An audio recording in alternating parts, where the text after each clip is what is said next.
2 xonali 50 kvadrat metrli uyni sizga taklif qilmoqchiman. Remontlari tayyor, kirib yashaydigan, lokatsiyasi ham juda ham yaxshi. Yunusobod 13-kvartal Milliy taom anjara bilsangiz shundoq orqasida. Infrastruktura lokatsiyasi zo'r.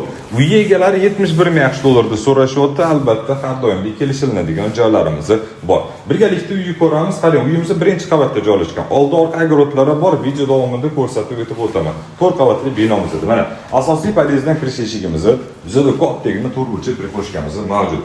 Prixosh mebelimiz bor. Kiyim-kechak, kurtkalar shotka joylashtirib, oyoq kiyimni shotka qo'yaverasiz.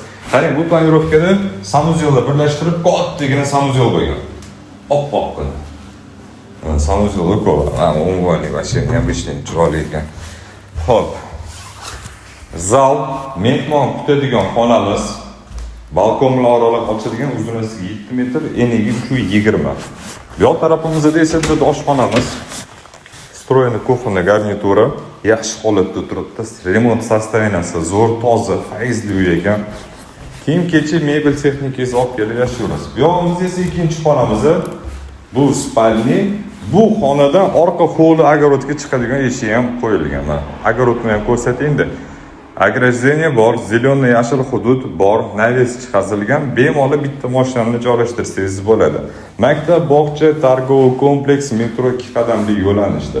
Telefon raqamlarini qoldiraman, aloqaga chiqasiz. Uy yoqqan bo'lsa, bitta like bosib qo'ying.